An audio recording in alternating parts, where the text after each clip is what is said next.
Muchísimas gracias por continuar con nosotros aquí en Sin Censura Televisión, este segmento en ausencia de nuestro queridísimo Vicente Serrano, un servidor, Luis Guillermo Hernández. Doy pues la bienvenida, gracias por continuar con nosotros, gracias también por estar en este espacio.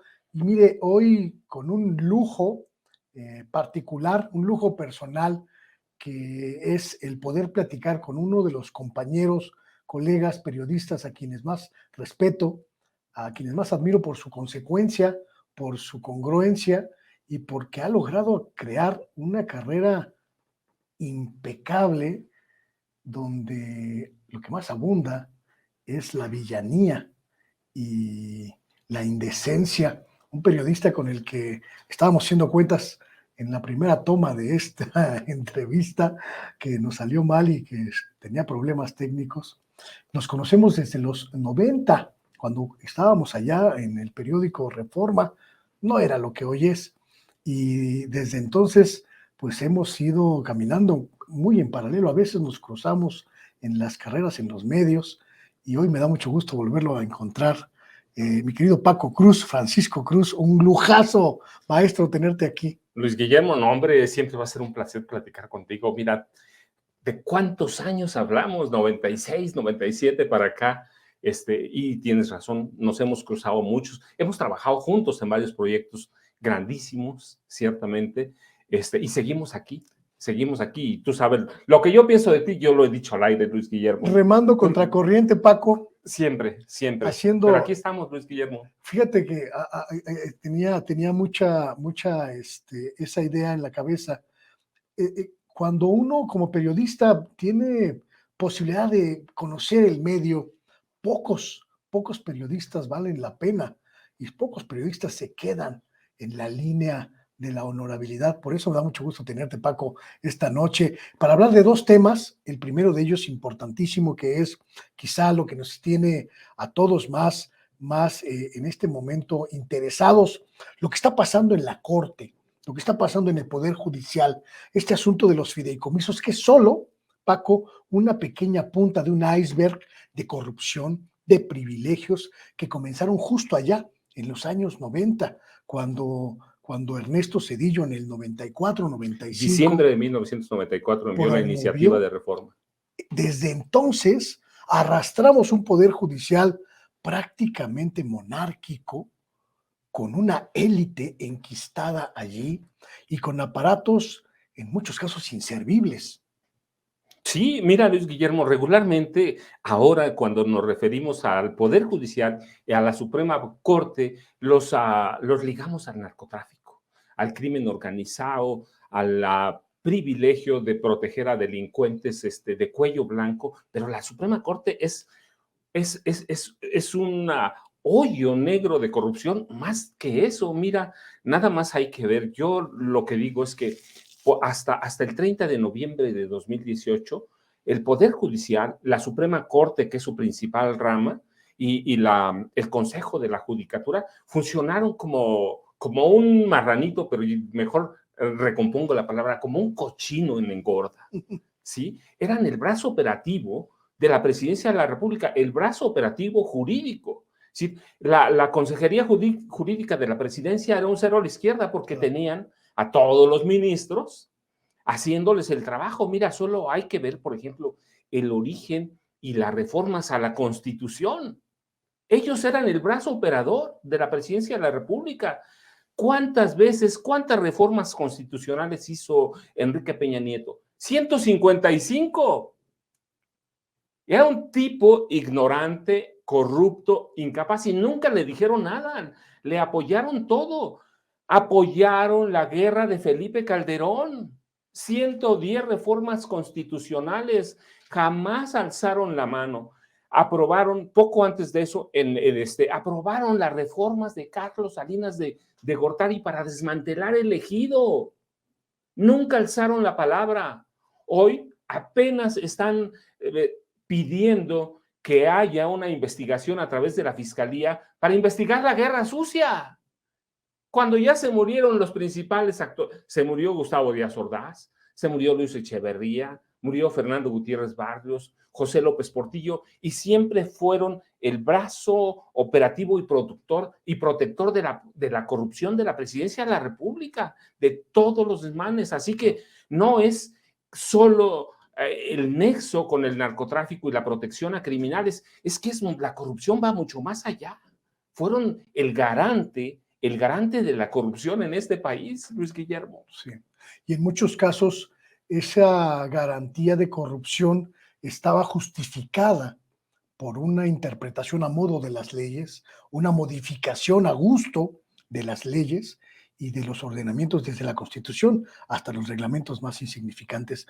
Y quizá, Paco, no sé si tú veas esa perspectiva, el gran fracaso del modelo neoliberal haya sido un poder judicial completamente arrodillado, completamente sometido, pero sobre todo un poder judicial que engendró una élite parásita de sujetos, de individuos que no respondían en ningún sentido a las necesidades del pueblo mexicano.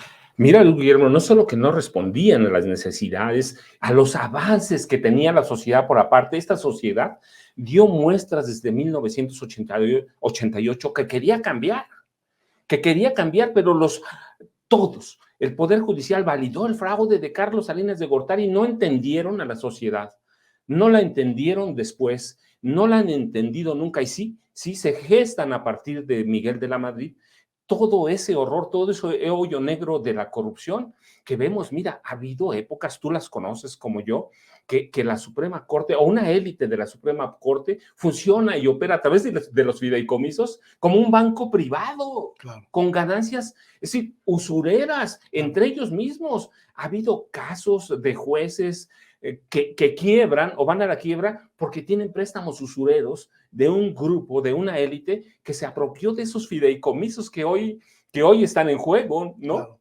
Entonces, no, el modelo neoliberal fracasa en parte también por ellos, porque nunca fueron capaces, cuando tenían capacidad para hacerlo, cuando tenían autoridad para hacerlo, de poner un freno. ¿Pero por qué no lo pusieron? Pues porque hay que ver sus cuentas bancarias. Claro. Cada año iban para arriba, para arriba. Mira, 700,000 pesos mensuales. Es una brutalidad. Sus jubilaciones. Mira, yo recuerdo mucho cuando reforman el sistema de pensiones de este país, le quitan la carga al Seguro Social y nos prometen el primer mundo y nos encajan con las afores. ¿Quién se puede jubilar en este país? Nadie. Yo conozco gente que ya se ha jubilado a través de las afores y tienen una jubilación de miseria. Irrisoria. Y, ¿no? Y además es limitada. Claro. En cambio, ellos tienen una jubilación de por vida, casi al 100% de su salario, tienen 2 autos blindados que les regalan cuando se van, ¿sí? Con dinero que compraron de nuestros impuestos. Claro. Así que es un nido de corrupción, de protección a empresarios. ¿Qué magnate pierde con el sistema cuando tiene la protección de la Suprema Corte de Justicia de la Nación? Ninguno.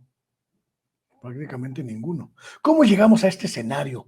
¿Cómo llegamos a esta circunstancia en la que el Poder Judicial prácticamente en su totalidad responde a intereses económicos y responde a intereses de grupos? Mira, porque el presidente de la República, y ellos lo entendieron a partir de la reforma de Zedillo, ya lo sabían desde antes. Mira, yo recuerdo casos, por ejemplo, en el gobierno de Miguel Alemán, que ya estaban sometidos, había en esa época, fíjate, 46, 47, en el 52, había ministros que conocían la corrupción de Miguel Alemán, tenían los documentos de la corrupción, pero como Miguel Alemán fue muy hábil, y luego el presidente Ruiz Cortines también fue muy hábil en el sentido de la corrupción, les dio todo.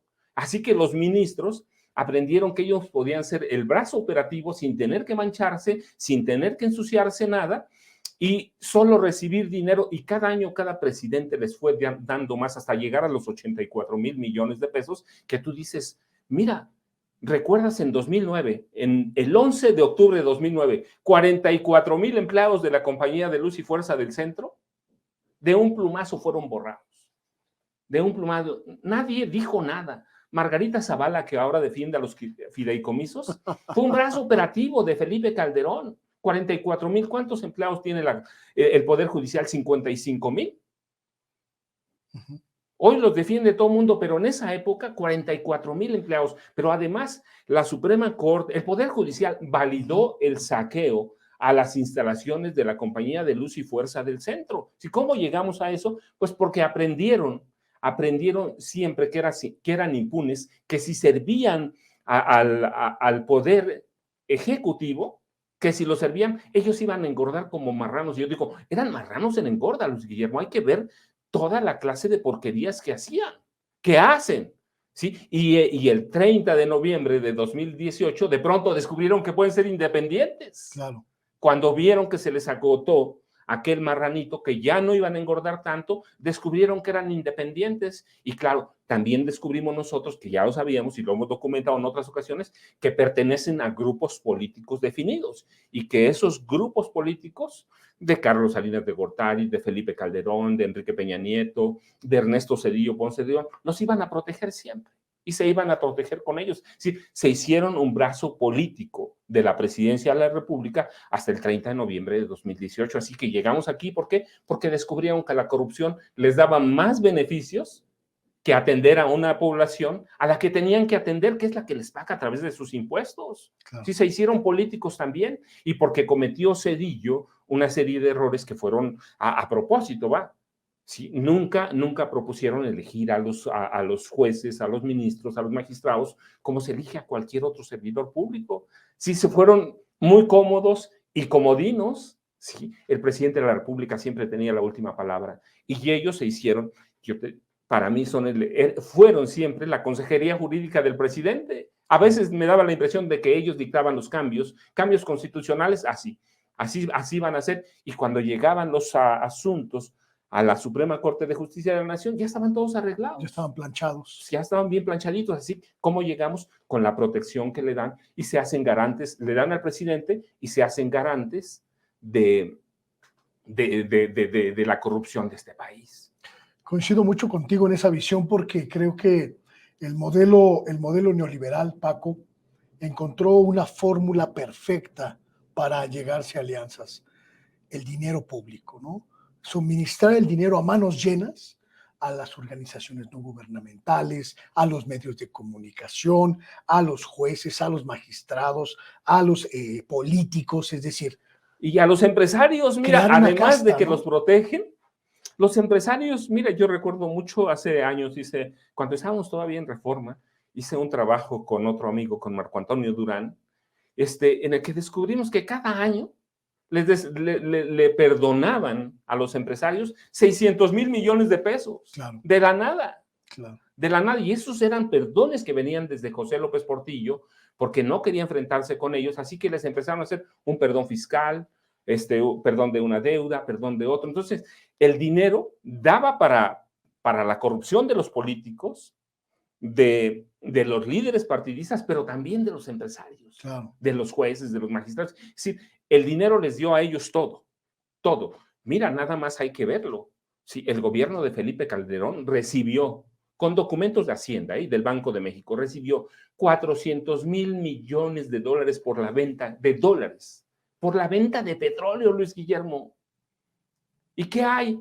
¿Cómo dejó este país Felipe Calderón en una guerra no declarada como guerra por él, pero no declarada o no reconocida internacionalmente porque habría tenido otras connotaciones, claro, pero una guerra? Eso nos dejaron 400,000 millones de dólares. ¿Sí? No se entretuvieron con una guerra con matanzas increíbles, que todavía no sabemos hoy cuántos muertos hubo en el gobierno de Calderón, pero nos dejaron una guerra, y mientras estaba esa guerra, se robaban el dinero con el visto bueno de la Suprema Corte del Poder Judicial Federal, porque también se fueron corrompiendo. Mira, yo a veces cuando voy a conferencias les digo, no hay que ir con un ministro, con un magistrado, solo hay que ir con un juez civil. Y está al servicio del mejor postor. Y cuando tú tratas o uno trata de acusar a un juez, es imposible porque la judicatura los protege. Los protege. La judicatura los protege, no. Mira, la Judicatura Federal, el Consejo, se creó en 1995 con la reforma de Zedillo. ¿A quién han juzgado desde 95? Hay múltiples casos, por ejemplo, de acusaciones de abuso sexual.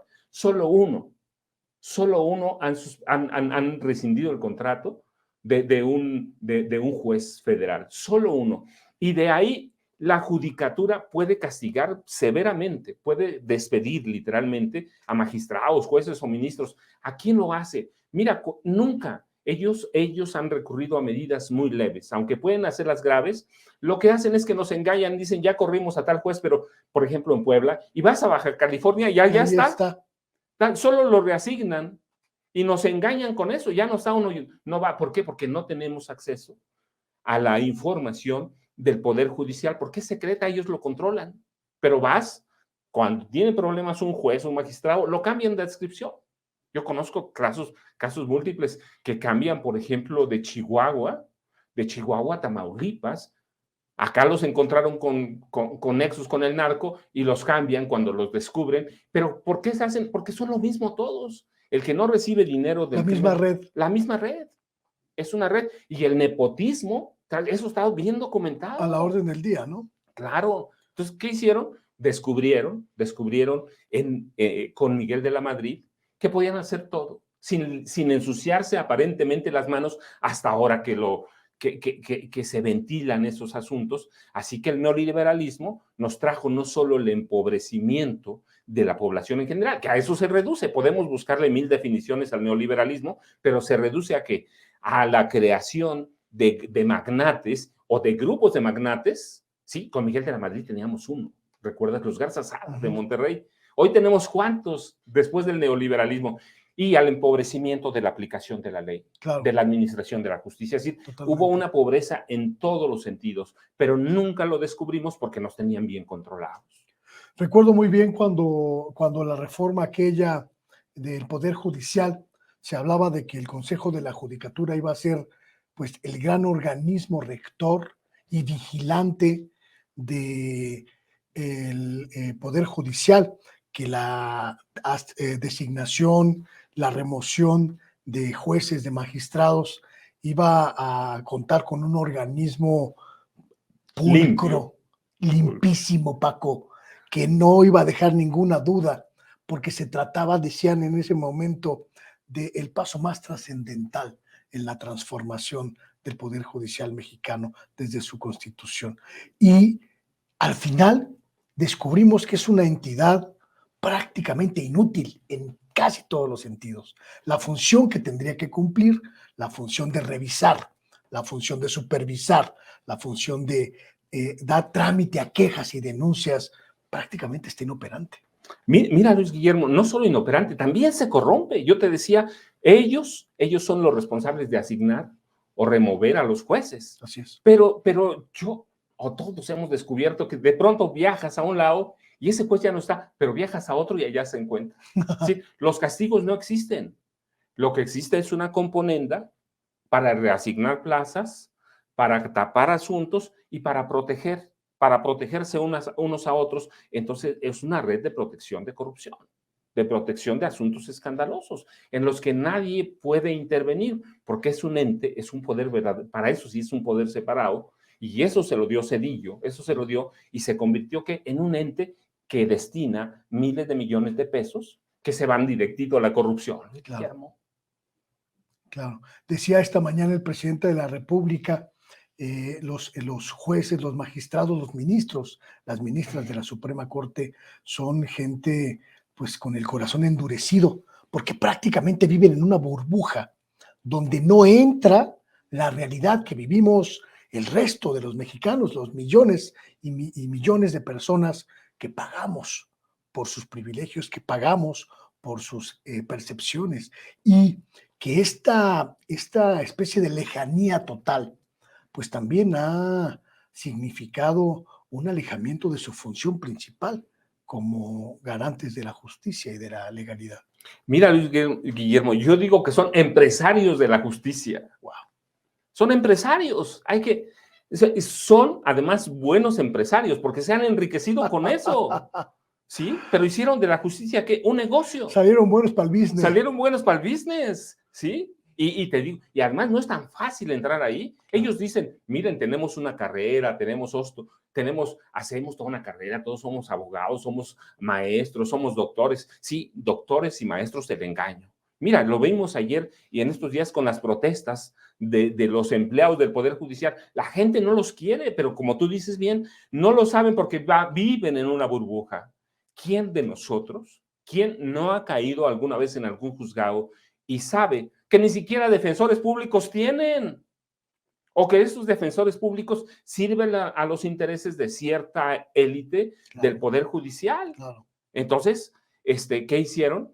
Pues un poder que está al servicio de empresarios, pero ellos mismos son empresarios de la justicia, no son administradores, que eso debía ser una especie de administradores de la justicia. No, que son empresarios, porque ganan por todos lados. Y no, mira, es imposible de pronto documentar la corrupción por una razón. Quizá nexos con grupos criminales sí, pero es imposible. ¿Por qué? Porque todo se queda en la cadena de mando, en los jueces, perdón, en los secretarios. Secretario va secretario B, entonces tú acusas a un juez y te dicen, no, el que fue el secretario. ¿Sí? Es imposible. Y uno sabe que el juez o el magistrado está recibiendo dinero y que así los proyectistas así proyectan, valga, sus sentencias con el dinero en la mano del que más tiene. Esta discusión, que terminó con la eliminación de los fideicomisos una parte de los fideicomisos del Poder Judicial en la votación que se llevó a cabo en San Lázaro el martes por la noche, Paco, regresó a el primer plano la necesidad, la urgencia de revisar a fondo a todo el Poder Judicial, de volver a poner en el primer plano, en la primera línea de urgencias, la necesidad de reformar, de transformar, de cambiarle la faz por completo al Poder Judicial. Pero me pregunto si esto es posible en un ambiente en el que pues prácticamente estamos disputando pues las narrativas a un conjunto de medios completamente apegados a la narrativa del viejo régimen. Mira, Luis, no y sí. No, y sí, es muy complicado, ciertamente, pero tenemos elecciones en 2024 y esa narrativa de los viejos periódicos y los viejos periodistas o lo que llaman los medios masivos de comunicación también tienen sus límites. Claro. Tiene sus límites porque nosotros ya lo vivimos en 2018. Toda la narrativa contra López Obrador no funcionó. La gente salió a las urnas. ¿Cuánto le va a funcionar a la narrativa, a esa vieja prensa? Bueno, todavía hay que reconocerlo, todavía tienen influencia, tienen dinero, tienen Mucho, grupos muy poderosos, mucho. ¿sí? Toda la ultraderecha está con ellos, pero la gente no está dormida y lo importante de este gobierno es que ha politizado a mucha gente. Yo vivo en un pueblo, tú sabes, o en uno en el Valle de Toluca o en uno en Tierra Caliente. Y la gente en ocasiones va por mí para ver la mañanera y que les explique qué está pasando. Sí hay una penetración real de las nuevas plataformas informativas. Quizá falten o en algunas se abuse, pero sí hay una influencia real de las nuevas plataformas de educación. Bueno, de información tuyo, estamos aquí y hay que ver cómo se difunde. Y mira, yo digo, mientras haya esto, hay esperanza de que la información real va a llegar a mucha gente. Casi cada mexicano tiene uno de estos. Claro, también del otro lado hay una guerra Claro, informativa. brutal. Sí, y escandalosa. Pero también hay la posibilidad de que salgamos a las urnas, de que vayamos y de que entendamos que este es el momento, no el de López Obrador. López Obrador tenía un camino hecho. López Obrador se va el 1 de octubre de 2024, pero queda un país. Y ese país tiene que salir a votar. ¿Va a salir? No lo sabemos. Pero sí, yo digo, mientras tengamos esto, hay la esperanza de que la información real va a llegar a la gente. ¿Tú crees que es una buena idea que Claudia Sheinbaum tenga entre sus primeras ofertas de campaña la transformación del Poder Judicial? Sí, absolutamente, sí. Así, mira, yo lo vi ahora en las manifestaciones, ¿sí? La gente no los quiere, no los Hay un quiere. repudio Entonces, real. sí, claro, pero es por eso, porque todos hemos resentido y sentido en algún momento la soberbia de estos que yo llamo empresarios de la justicia. Claro, Acercarte a un juez es imposible. completamente. ¿Sí? Te acercas a los secretarios de acuerdo, a un juez nunca, a un magistrado olvídate, jamás viven en una burbuja aislados con un proyectista que les hace todo. Así que yo sí creo que hay condiciones para impulsar la transformación o para consolidar la transformación desde el poder, a través de llamados a reformar el Poder Judicial Federal. Y eso repercutiría en los estados, que es lo mismo. Es decir, el problema que tiene el Poder Judicial es que no solo es en Ciudad de México, sino todo el país hay una mala reputación de la justicia. Todo mundo sabe a qué intereses sirven. ¿Se va a contrarrestar la información de la vieja prensa? No lo sé, pero sí entiendo que hay un repudio real y que se vio en estos días al Poder Judicial, un poder que sale a incitar la violencia por primera vez. Y yo digo, qué padre, ¿no? Antes teníamos que salir nosotros, hoy salen ellos. Sí no hay una identidad de la sociedad con ese órgano responsable de administrar y aplicar la justicia en este país. Así que creo que sí puede servir como una de las banderas de la cuarta transformación. Hay un elemento que me parece sumamente importante en esta discusión, Paco, y creo que quizá sea el punto más espinoso. La resistencia que va a crear este intento de transformar el Poder Judicial. Ya lo dijiste, tienen a los empresarios, tienen a las oligarquías, tienen a los medios, tienen a todo este grupo del viejo régimen que tiene, que posee en el Poder Judicial su último bastión de poder y que lo va a defender, pues quizás hasta a muerte. No, sí, no, eso es evidente, es clarísimo, de tal forma que se ha convertido el Poder Judicial en un verdadero político, en un verdadero partido de Es un oposición, partido de ¿sí? La oposición. oposición no es el PRI, no es el PAN, no es el PRD, que hay que ver nada más la opinión de la gente. En el PRI hasta 70% de la gente no No se votaría jamás por opone, ese partido. claro. La imagen que tiene Xochitl Gálvez, por ejemplo, está evitando a todos esos líderes, pero al mismo tiempo los cobija, los arropa.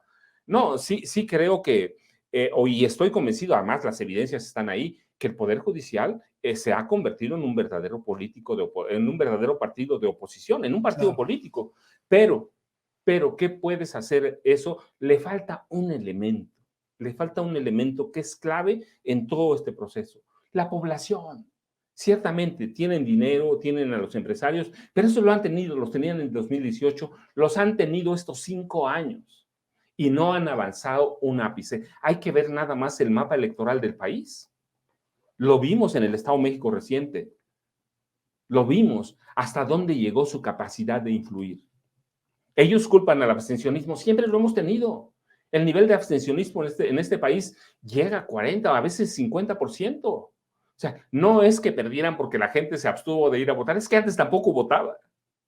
Tampoco, a veces el abstencionismo puede verse como una protesta, pero en otras también puede interpretarse como parte de una población que está viendo que el país marcha bien y es una población a la que no le interesa meterse en la política, pues está para los políticos. Entonces, yo sí creo que las elecciones del Estado de México marcan un derrotero de que sí se puede, de que hay condiciones y que el Poder Judicial no ha visto ese problema como no lo veía Peña Nieto, no lo veía Calderón, no lo veía Fox, y no entendieron que sí tenemos necesidad de un cambio desde 1988, a lo mejor antes, pero en 88 se mostró clarito. Así que quien diga que no podemos, no, sí se puede. Nos vamos a tardar, nos hemos tardado, pero hoy está más cerca y esa población sí sale a votar, Luis Guillermo. Yo sí creo que todo ese conjunto de organizaciones, de empresas o instituciones, buenas o malas, que están con el viejo régimen, tienen un problema. No conocen hacia afuera y no conocen porque ya lo dijiste, caminan en una burbuja y así caminaron por décadas. No saben cómo salir, cómo le Mira, yo digo, ¿cómo le enseñas a Claudio X González a hacer política? Viene, es un personaje que viene desde el grupo de Luis Donaldo Colosio Murrieta y no ha aprendido nada. No ha aprendido nada desde entonces. Entonces, ¿qué van a hacer? Mira, hoy hacía una revisión de algunas empresas que tienen la capacidad, que son solo dos en el país, de llegar casi al 100% de la población de este país, al 100. Una es Bimbo. La otra es FEMSA, la de Coca-Cola. ¿Y en qué han influido? En nada, porque son comerciantes. Son comerciantes, conocen el valor del dinero ahí, pero no conocen lo que está pasando a esa población. Y eso les está pasando ahora al Poder Judicial, a Claudio X González, a todos ellos. Pueden llegar al 100% de la población entre los dos, con Televisa, Claro. que llega su propaganda. Sí, pueden llegar al 100%. Sí, pero siempre lo han podido llegar, bueno, de unas décadas para acá. ¿Y en qué influyen? Ellos no influyen en nada. Influyen en comprar y vender. En lo otro, el comportamiento político de la población es otra cosa. Ese no lo entienden. Yo te decía, te ponía el ejemplo de Claudio X González. Pues desde Luis Donaldo Colosio Murrieta hace política, hace grilla, no política grilla, hace grilla más que política. Y no le atina, ¿no? Y nunca Nunca le atina, ¿no? Desde que él tomó las riendas de la oposición, ¿cómo está? El PRI está a punto de desaparecer. En debacle total. Pues claro. Entonces, ¿qué tienen? Pues que no conocen lo que está pasando fuera de recibir 5 pesos, 1 peso, 20 pesos, no conocen para atrás, ni para afuera. Viven en esa burbuja pensando, mira, yo antes decía, ¿te acuerdas? Yo tengo un libro que se llama Los hijos del imperio. Yo decía, ¿por qué los empresarios, levantaba esa pregunta, que es una pregunta retórica, ¿por qué? ¿Por qué han hecho lo que han hecho? Y yo decía, pues porque nos conocen bien, nos conocieron bien, nos estudiaron por décadas, pero después del neoliberalismo se les olvidó hacer su tarea y nos dejaron libres, y en esa libertad empezamos a mostrar signos y señales de cambio que no entendieron. ¿Por qué? Porque se quedaron en sus burbujas, así que no han aprendido y no van a aprender de aquí al primer domingo de junio de 2024. Eso no se hace un día, eso se construye con años. Desde Luis Donaldo Colosio no ha aprendido nada, no va a aprender. Sí, hay alumnos que tenemos, compañeros que nunca aprendieron nada en el periodismo y nunca van a aprender ya. Pues es el mismo caso. Es el mismo caso. Los empresarios pueden ser buenos para hacer dinero, para hacer negocios, pero para hacer política ya se vio que están negados. Quiero aprovechar que estás aquí, mi querido Paco, antes de que se nos vaya el tiempo de este segmento del programa, porque el pasado 16 de octubre se cumplió el primer mes del gobierno de Delfina Gómez en el Estado de México, y tú que has escrito algunos libros muy interesantes sobre el Estado de México, como aquel de Negocios de Familia, que famoso te hizo además, ¿no? Sí, fue mi primer libro, entre los más vendidos. Mira, y tú me lo dijiste un día, yo recuerdo. Me acuerdo muy bien. Sí, me dijiste, oye, ¿ya viste que tu libro está entre los más vendidos?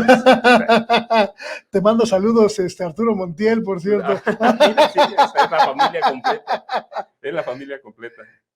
¿Qué has visto de este primer mes del gobierno de Delfina Gómez que llegó a sacar del poder a este grupo Atlacomulco, Paco? Mira, yo tengo que ser sincero, Luis Guillermo, acabo de hacer una gira 3 días por el Valle de México, aquella zona que comprende municipios como Zumpango, que es muy desconocido, Cuautitlán Izcalli, el municipio de Alejandra del Moral, Ecatepec, una parte de Coacalco, una parte de Tlalnepantla. Yo algunas cosas digo, pues la maestra tiene que tomar su tiempo, pero hay otras que son peligrosísimas.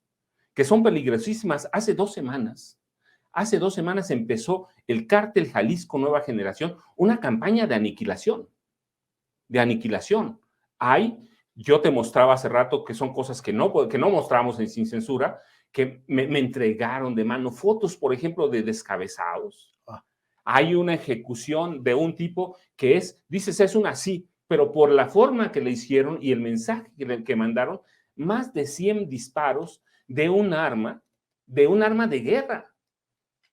Y una policía que todavía no tiene control de las nuevas autoridades. Y yo luego levanto la pregunta inmediato, mira, o por corrupción o por complicidad o por desconocimiento. Andrés Andrade y Horacio Duarte todavía no toman control. La policía del Estado de México es un monstruo, no como el de la Ciudad de México, que tiene 100,000 elementos, tiene entre 25,000 y 30,000 elementos, dispersos en 125 ayuntamientos que están alejadísimos del centro. Yo digo que todavía, en ese sentido, en la cuestión de seguridad, todavía no le toman el ritmo. Yo lo recordaba ayer en una plática con estudiantes y en otras pláticas les decía, en algún momento yo recordé que Andrés Andrade fue acusado en su momento de filtrar información de seguridad nacional a grupos del crimen organizado. Yo decía, cuando lo nombraron, yo dije, hay que tener cuidado. A mí me preocupa mucho y me preocupa mucho todavía. ¿Por qué? Porque un mes después todavía no tienen el control. No tienen el control de lo que está pasando en esa zona que visité. No he ido para el sur, que me gusta mucho y a donde tengo familia, pero en esa zona de Zumpango, Cuautitlán Izcalli, hay verdaderamente una campaña del Cártel Jalisco Nueva Generación para aniquilar a todos los grupos que hay ahí. Y te enseñaba las mantas, te enseñaba esas cosas, esos mensajes que mandan, que son mensajes para la gobernadora, porque yo recuerdo que le entregaron ellos mismos, le entregaron una carta. Policías de aquella zona le entregaron una carta a la maestra Delfina. Si la recibió ella o no, eso es otro problema. Pero le entregaron a su equipo una carta en la que denuncian los mismos policías, que es a donde se ve el problema, denuncian todo este problema que yo vi en estos días en esos municipios. En esos días que me reuní con policías, no con los comandantes, que esos son otra cosa, ¿no? Y ya hay una carta que le entregan a la maestra Delfina y todos esos problemas hoy siguen. Hay comandantes en Cuautitlán, en Tultitlán, que le ordenan a los agentes que tienen bajo su mando no salir a trabajar. Y los agentes, como está la situación, prefieren no salir a trabajar y entregar cuotas de 3,000 o 3,500 pesos a sus superiores porque los dejen tranquilos. ¿Por qué? Porque tienen temor de que los vayan a matar. Sí. ¿Qué papel crees que ha jugado en estos 30 días, en este mes que ha transcurrido Andrés Andrade Telles?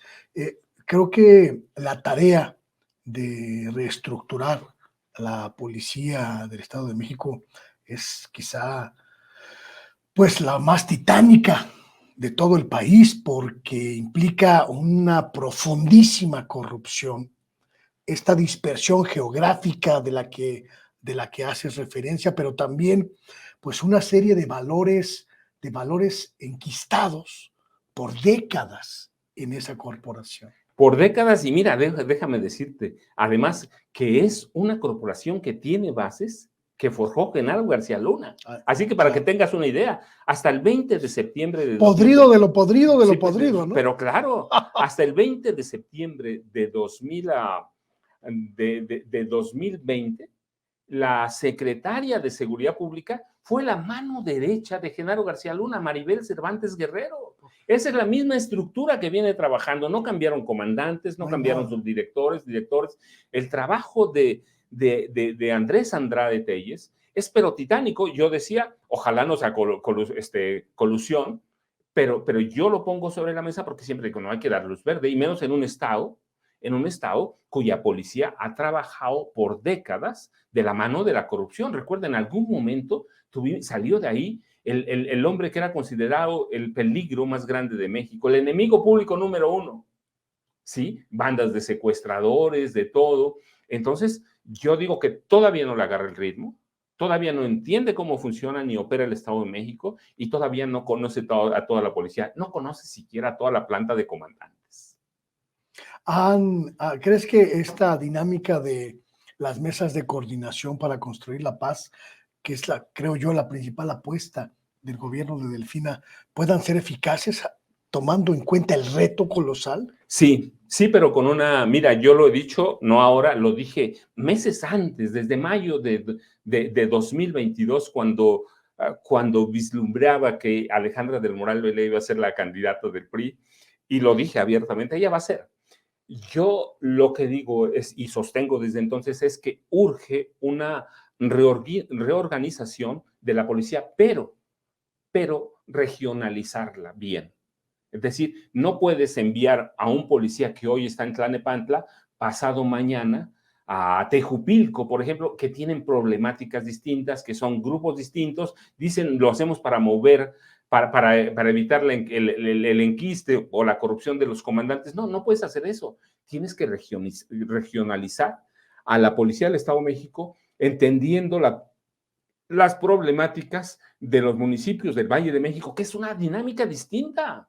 ¿Sí? Operan todos los grupos de la Ciudad de México, con una población como Tejupilco, como Tlatlaya, como Valle de Bravo, que tiene otras condiciones geográficas y otros intereses. Así que Andrés Andrade Telles, Horacio Duarte, que tampoco puede chisparse de ese problema, claro, tienen una situación delicada, pero la primera es entender cómo fueron armados los cuerpos policíacos del Estado de México. ¿Crees que desmantelar las redes internas en la corporación policíaca sea una medida eficaz? A mí me parece que si hay un estado, una entidad donde moverle un poquito a ese avispero puede generar un caos tremendo, es Estado de México.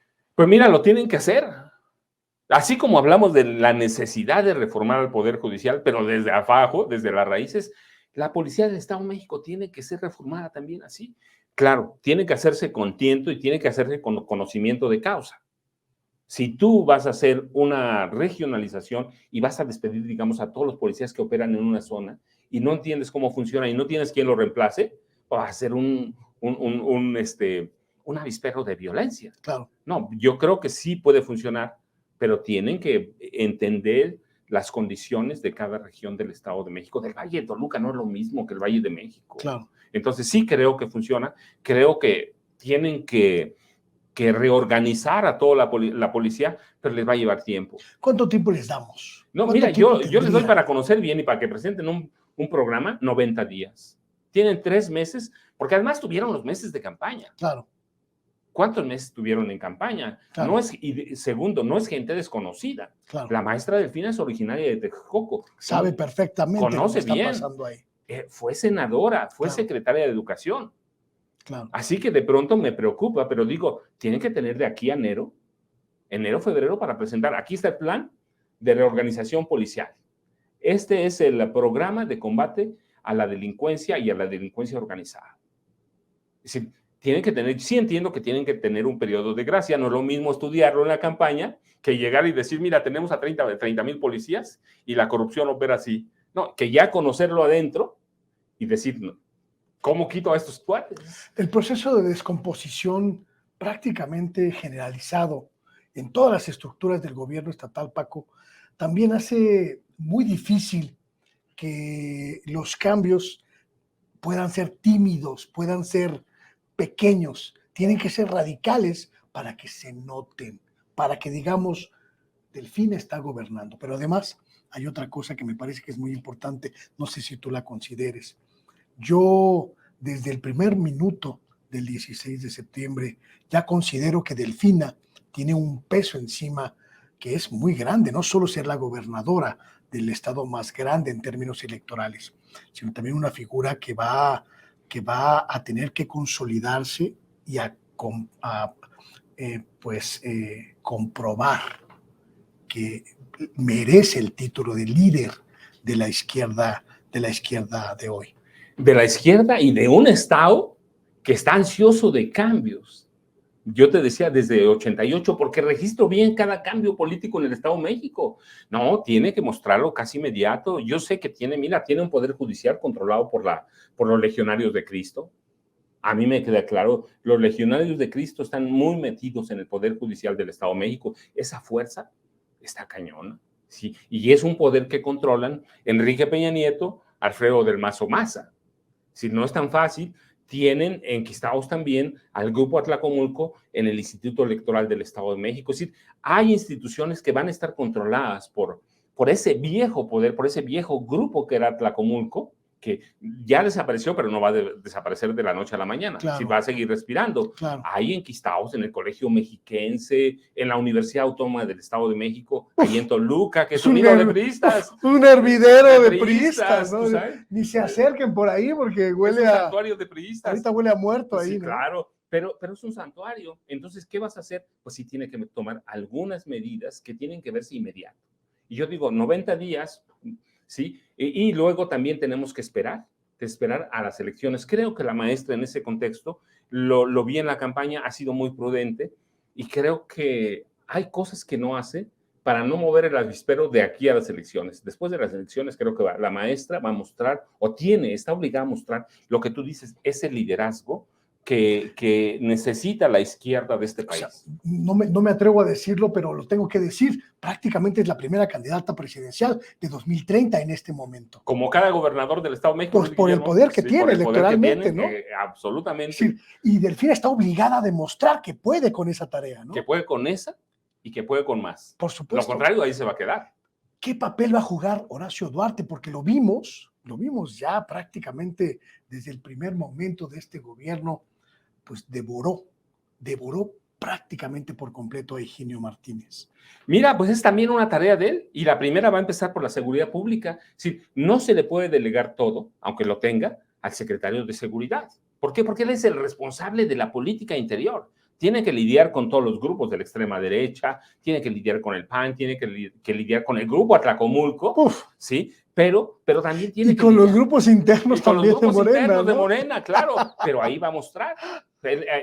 Así como la maestra Delfina es la primera precandidata presidencial de este país. Él es el primer precandidato a la gubernatura del Estado de México. Claro. Sí, en 2029. Así que esa es la tarea de ellos dos, ¿sí? ¿Cuál crees que tenga que ser su prioridad, además de la seguridad, infraestructura, salud? Pues prácticamente el Estado de México es una ruina en todos los sentidos. La redistribución del ingreso. Y eso sí se puede hacer inmediato. Claro, tiene que lidiar con un grupo empresarial grandísimo. El Estado de México tiene 2 de las 3 zonas industriales más importantes de este país. La otra está en Nuevo León. Exacto. Pero es el Estado más desigual de este país. Absolutamente. Más desigual. Más del 50% de la población vive en la pobreza. 3 millones en pobreza extrema. Y de ese 50%, todavía otros 3 millones de personas viven con carencias. Es un Estado en el que está mal distribuida la riqueza, en el que los programas gubernamentales se usaron como electoreros. Claro. Entonces, ¿qué tiene que hacer? Verdaderamente, ahí sí creo que tiene que haberle aprendido al presidente Andrés Manuel López Obrador cómo redistribuir la riqueza, cómo hacer entender a los empresarios que en un estado como ese necesitan redistribuir la pobreza. De lo contrario, mira, yo escribí en 2010, escribí que había poblaciones en el Estado de México, la recuerdo porque vienen en el libro, Tejupil, Colubianos, Tlatlaya, que tenían solo dos opciones, o migrar a Austin, a Texas, o servir como un gatillero al servicio del crimen organizado. Entonces, esa es una tarea de la maestra, la primera para mí, incluso más que la seguridad, ¿eh? La primera, redistribuir el ingreso. ¿Cómo le pides a la gente que no se involucre en actividades delincuenciales o criminales si no tienen para comer? Claro. Yo no digo que la pobreza es la profundísima desigualdad, sí, ¿no? Sí, la desigualdad. Y eso sí puede hacerlo, y hay enseñanzas del gobierno de Andrés Manuel López Obrador, que lo hizo desde que fue jefe de gobierno en la Ciudad de México. Claro. Así que eso sí creo que esos 18 millones de habitantes se merecen tener un gobierno de primer mundo, y eso lo tiene que demostrar la maestra. ¿Tú crees que haya, yo casi creo que no, pero no te lo pregunto tú que eres más conocedor, ¿crees que haya revisión del pasado inmediato, revisión de la corrupción, ajuste de cuentas con quienes saquearon el erario mexiquense? Mira, no creo inmediato, pero sí creo que debe haber. Estoy convencido que debe haber. ¿Sí? Si no vas más atrás, a partir de Arturo Montiel Rojas, sí, porque la corrupción fue profundísima. Los negocios de familia, decías, ¿no? Los negocios de familia, mira, ahí nacen negocios de familia. De Arturo Montiel Rojas, que se hizo millonario brutalmente en la gubernatura. De Enrique Peña Nieto, que saqueó al Estado. De Rubier Ávila, yo lo decía en la campaña, tienen acusaciones, por ejemplo, cuando aquí en la Ciudad de México hablamos de un fraude inmobiliario, allá lo tenemos desde Arturo Montiel, Enrique Peña Nieto, Rubier Ávila y hasta Alfredo del Mazo Maza, 165 mil millones de pesos documentados. 5,000 millones de pesos de Alejandra del Moral para el cochinito de la campaña. No, sí tiene que haber una revisión del pasado, no inmediata, porque tienen que se hacen. Sí, lo que hizo el presidente es que no ha sido inmediato. Bueno, tampoco allá puede ser inmediato porque tienen al Poder Judicial, yo te decía, al Poder Judicial controlado por los legionarios de Cristo, pero sí tiene que haber una revisión porque hay personajes que están vivos y que verdaderamente tomaron al gobierno del Estado de México como un botín. Pues han sido 30 días, pero seguramente apenas vamos viendo de qué se va a tratar esta pues, necesaria revolución en el Estado de México, Paco. Pues mira, yo creo que empieza y la vamos a ver en 2024 y a partir de ahí yo creo que se acaba todo o cualquier periodo de gracia que tenga la maestra. Entiendo que tiene que lidiar con un sindicato, con un grupo magisterial, que más de 120,000 empleados, de 300,000 que tiene el gobierno central del Estado de México. Es una locura. Tiene que lidiar con todos los órganos electorales que responden al grupo Atlacomulco desde 1995. De tarea titánica, uf, total, ¿no? Y la pobreza, bueno, no la pobreza, la redistribución del ingreso, claro, sí tiene problemas gravísimos, claro, y los tiene que enfrentar inmediato. Pues mi querido Paco, ha sido un verdadero placer platicar contigo esta noche aquí en Sin Censura Televisión. Y oye, por cierto, ¿cómo van tus libros? Cuéntame. Luis Guillermo, mira, no, pues yo qué puedo decir, la gente es muy generosa conmigo, muy generosa. Te lo mereces, mano. Muy generosa. Yo platicamos al principio, te decía, negocios de familia, que tú llegaste y me dijiste, está entre los libros más vendidos. A un negocio de familia, que es mi libro que se vendió más rápido, se terminó en un mes. Luego, con La guerra que nos ocultan, también fue un libro que pegó inmediato. Y luego García Luna, Señor de la Muerte. Pero Las Damas del Poder, Luis Guillermo, que presento, por cierto, el jueves, discúlpame, el próximo viernes a las 6 de la tarde en la FIL del Zócalo, en 2 semanas ya no había. ¿A qué hora lo presentas? A las 6 de la tarde. 6 de la tarde, el viernes. En la FIL del Zócalo. ¿Es viernes qué? 19, 20. Viernes 20 sí. Y luego voy a estar el 28 de noviembre en la FIL de Guadalajara, presentándolo también. Y ahorita estamos ya reimprimiendo la 4ª reimpresión, valga la pena, imprimiendo la 4ª reimpresión, así que... Las Damas del Poder. Las Damas del Poder. Pues sí. Felicidades, mi querido Paco. Ese es el premio justo por tu trabajo, impecable siempre. Luis Guillermo, pues yo que digo, mira, pues la verdad es que todos mis libros me gustan, unos por una cosa u otros por otra, pero es un cariño porque yo digo que, a veces lo digo en broma, a veces en serio, pero es que debía ser una coautoría de mi mamá conmigo, porque nace de los recuerdos de mi mamá o de lo que yo recuerdo que platicaba mi mamá en la cocina que teníamos ahí en Garibaldi, en San Camilito. Vivíamos, fíjate, a 3 casas del Tenampa vivíamos, en una vecindad que sigue ahí de pie, y mi madre platicaba, y yo lo he platicado, siempre lo digo porque es bien importante, a veces me lo preguntan, mi padre era uno de los comandantes del Cuerpo de Granaderos de Ciudad de México, así que algo sabía. Algo tenía. Y no lo estoy limpiando su imagen, no, mi padre hizo su carrera, yo lo adoro porque como era mi padre, pero cuando hago una revisión de él también digo lo mismo, igual que todos, pero debía ser una coautoría con mi mamá, o es un homenaje a mi mamá, también como a mi hijo mayor, pero la gente es muy generosa conmigo. Te lo ganaste. Muy generosa, me va a ver, apenas estuve en Monterrey y de veras yo decía, pues, ¿quién va a venir hasta ahora? No, abarrotaron el auditorio en el que estaba, estuve 1 hora, y debo ser más agradecido con eso, 1 hora firmando libros.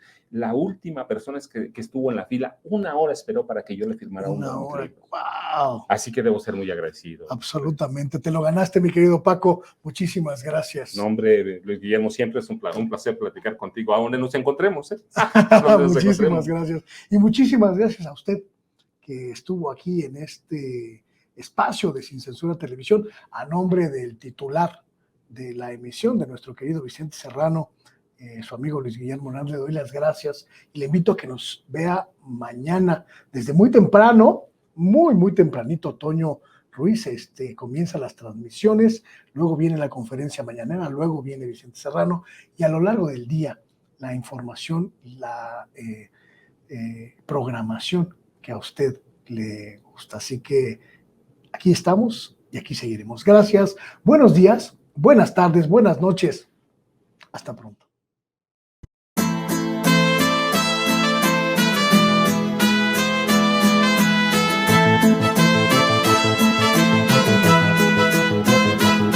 Hay una prensa que aplasta el pensamiento y asegura la paz para el tirano, prensa basura. Hay otra prensa que es luz y claridad en la noche oscura. Hay quien tiene remedio y hay medios sin cura. Hay una prensa que nutre la perfecta dictadura y le declaró una guerra abierta a la cultura. Hay otra prensa dispuesta a enfrentarse a esta locura, sincero, sin pero, sin miedo y sin censura.